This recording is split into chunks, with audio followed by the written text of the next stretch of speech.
งจักรวาลกว้างใหญ่มีดวงดาวหลายมหาศาลที่มนุษย์เฮาอาจบ่มีมือค้นพบพอๆกับที่บ่อาจหาคำตอบได้ว่าจักรวาลกว้างใหญ่ส่ำใดแต่ถึงจะเป็นแบบนั้นนักดาราศาสตร์ก็ยังสืบต่อค้นคิดและพัฒนาเทคโนโลยีด้านดาราศาสตร์ออกมาอย่างต่อเนื่องและค้นพบดวงดาวที่มีขนาดใหญ่ขึ้นมาเรื่อยๆการที่จะระบุได้ว่าดวงดาวดวงใดที่ใหญ่ที่สุดนั้นสามารถวัดแยกได้3ประเภท 1. ดาวที่ใหญ่ที่สุดในจักรวาลในแง่ของมวลสาร 2. ดาวที่ใหญ่ที่สุดในจักรวาลในแง่ของรัศมี 3. ดาวที่ใหญ่ที่สุดในจักรวาลในแง่ของแสงรังสีต่อหน่วยเวลาซึ่งต่อไปนี้เราจะไปพบกับ10อันดับดวงดาวที่มีการค้นพบในปัจจุบันในแง่ของรัศมีซึ่งเราไปเบิ่งพร้อมกันเลยอันดับที่10 BY Canis Majoris เป็นดาวฤกษ์ประเภท Red Supergiant ตั้งอยู่ในกลุ่มดาวมารใหญ่ซึ่งอยู่ห่างจากโลกประมาณ 3,900 ปีแสงขนาดของมันมีรัศมีใหญ่กว่าดวงอาทิตย์ 1,420 เท่าแจ้งสว่างกว่าดวงอาทิตย์ 450,000 เท่ามีเส้นผ่าศูนย์กลาง 2,000 ล้านกิโลเมตรหรือเทียบเท่ากับเส้นโคจรของดาวเสาร์เป็นดาวฤกษ์เดียวซึ่งแตกต่างกับดาวไฮเปอร์ไจแอนท์ส่วนใหญ่จะเป็นดาวคู่ซึ่งมีการคาดเดาว่าดาวดวงนี้จะหมดอายุขัยในอีก 100,000 ปีข้างหน้าและจะระเบิดเป็นไฮเปอร์โนวา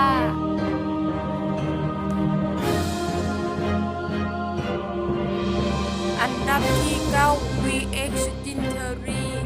เป็นดาวฤกษ์ประเภท Red Supergiant และ Hypergiant ตั้งอยู่ในกลุ่มดาวคนยิงธนูอยู่ห่างจากโลกและดวงอาทิตย์ประมาณ 5,000 ปีแสงมีความสว่างหลายกว่าดวงอาทิตย์ 1,10,000-190,000 เท่าเนื่องจากในกลุ่มดาวคนยิงธนูมีรูปร่างที่บ่แน่นอนจึงบ่สามารถวัดแยกขนาดที่ชัดเจนได้ขนาดของมันมีรัศมี 1,350-1,490 เท่าอันดับที่8 KY Cyanide เป็นดาวฤกษ์ประเภท Red Supergiant ตั้งอยู่ในกลุ่มดาวหนูอยู่ห่างจากโลกประมาณ 5,000 ปีแสงขนาดของมันมีรัศมีใหญ่กว่าดวงอาทิตย์ 1,420 เท่ามีความแจ้งสว่างกว่าดวงอาทิตย์ 300,000 เท่าและถ้านำเอาดาวดวงนี้มาวางใส่จุดศูนย์กลางของระบบสุริยะมันจะขยายเป็นวงโคจรของดาวพฤหัสอันดับที่7 V776 Centauri หรือ SR5171 เป็นดาวฤกษ์ประเภท Yellow Hypergiant ตั้งอยู่ในกลุ่มดาวเซนทอร์อยู่ห่างจากโลกประมาณ 120,000 ปีแสงขนาดของมันมีรัศมีใหญ่กว่าดวงอาทิตย์ 1,490 เท่าและมีความแจ้งสว่างกว่าดวงอาทิตย์ 630,000 เท่าซึ่งมีความสว่างเทียบเท่ากับดวงอาทิตย์50 ดวงถ้านำเอาดาวดวงนี้มาวางใส่จุดศูนย์กลางของสุริยะจะมีพื้นที่ควบคุมวงโคจรของดาวพฤหัสอันดับที่6 V354 Cepheus เป็นดาวฤกษ์ประเภท Red Supergiant ตั้งอยู่ในมิลกี้เวย์เป็นดาวที่มีตัวโคสม่ำเสมอมีระยะห่างระหว่างดวงอาทิตย์และโลกประมาณ 9,000 ปีแสงขนาดของมันมีรัศมีใหญ่กว่าดวงอาทิตย์ 1,520 เท่าถ้านำเอาดาวดวงนี้มาวางใส่จุดศูนย์กลางของสุริยะมันจะมีพื้นที่ควบคุมวงโคจรของดาวพฤหัสและดาวเสาร์อันดับที่5 Veteran 1-26 หรือ W1-26 เป็นดาวฤกษ์ประเภท Red Supergiant หรือ Hypergiant ตั้งอยู่ในกลุ่มดาวเอล่าอยู่ห่างจากโลกประมาณ 1,500 ปีแสงถูกค้นพบโดยเวงบาเทอรันในปีคศ 1961 ขนาดของมันมีรัศมีใหญ่กว่าดวงอาทิตย์ 1,530 เท่าแจ้งสว่างกว่าดวงอาทิตย์ 320,000-380,000 เท่าในเดือน10 คศ 2013 นักดาราศาสตร์ใช้กล้องจุลทรรศน์สำรวจขนาดใหญ่ของหอสังเกตการณ์ยุโรปและค้นพบว่าเวเทอรันอ้อมรอบไปด้วยเมฆเรืองแสงของไฮโดรเจนที่เป็นไอออนครั้งนี้เป็นครั้งทำอิฐที่เลยพบเนเบล่าไอออนรอบดาวเรดซูเปอร์ไจแอนท์ถ้านำเอาดาวดวงนี้มาวางใส่จุดศูนย์กลางของสุริยะแสงของดาวดวงนี้จะลูดกลืนโคจรของดาวพฤหัสอันดับที่4 RWC Cepheus เป็นดาวฤกษ์ประเภท Orion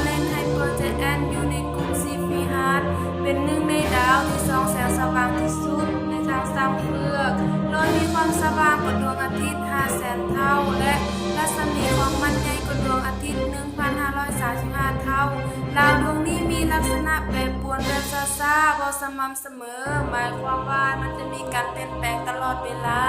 ถ้านำเอาดาวดวงนี้มาวางใส่จุดศูนย์กลางของสุริยะบรรยากาศภายนอกของมันจะยืดกว่าเราอันดับที่3 WOHG64 เป็นดาวฤกษ์ประเภทเลดไฮเปอร์ไจแอนท์ตั้งอยู่ในกลุ่มดาวปลากระทงแท่งเป็นหนึ่งในบรรดาดาวที่มีขนาดใหญ่ที่สุดใน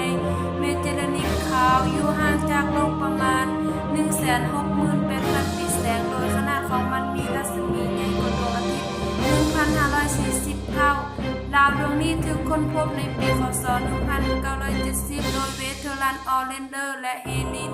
ถ้านำเอาดาวดวงนี้มาวางใส่จุดศูนย์กลางของสุริยะพื้นผิวของมันจะดูดเกินอันดับที่2 NML ไซไนเป็นดาวฤกษ์ประเภทเลสซูเปอร์ไจแอนท์ตั้งอยู่ในกลุ่มดาวหงส์ NML ไซไนถูกค้นพบในปีค.ศ. 1965 ดาวดวงนี้เป็นดาวยักษ์ที่ส่องแสงสว่างหลายที่สุดมีระยะห่างระหว่างโลกประมาณ 5,500 ปีแสงขนาดของมันมีรัศมีใหญ่กว่าดวงอาทิตย์ 1,650 เท่ามีเส้นผ่าศูนย์กลาง 2.3 พันล้านกิโลเมตรถ้านำเอาดาวดวงนี้มาวางใส่ศูนย์กลางของสุริยะมันจะมีพื้นที่ขนาดใหญ่กว่าวงโคจรของดาวพฤหัสอันดับที่1 UY สกูไทเป็นดาวฤกษ์ประเภทเลสซูเปอร์ไจแอนท์ในปัจจุบันได้รับตำแหน่งเป็นดาวฤกษ์ที่ใหญ่ที่สุดเท่าที่พบเห็นในทางสร้างเฟือกค้นพบผ่านนักบินในปีค.ศ. 1860 โดยนักดาราศาสตร์ชาวเยอรมัน UY สกูไทเป็นดาวในกลุ่มดาวโลกอยู่ห่างจากโลกประมาณ 9,500 ปีแสงสว่างกว่าดวงอาทิตย์ 340,000 เท่าอุณหภูมิถึงพื้นผิวโลกประมาณ 3,100 องศาเซลเซียสเทียบเท่าครึ่งหนึ่งของดวงอาทิตย์มีรัศมีใหญ่กว่าดวงอาทิตย์ 1,708 เท่ามีเส้นผ่าศูนย์กลาง 2,400 ล้านกิโลเมตรถ้าใช้เครื่องบินที่มีความไว900 กิโลเมตรต่อชั่วโมงจะต้องใช้เวลาในการบิน955 ปีจึงสามารถบินออกหอบได้ถ้านำดาวดวงนี้มาวางใส่ระบบสุริยะจะมีขนาดใหญ่กว่าวงโคจรของดาวเสาร์เท่าว่าดาวดวงนี้จะเป็นดาวฤกษ์ที่ใหญ่ที่สุดในทางสร้างเฟือกแต่อาจจะมีดาวฤกษ์ที่มีขนาดใหญ่กว่าอยู่แห่งใดแห่งหนึ่งของกาแล็กซีก็ยังบ่มีไผที่อาจสามารถรู้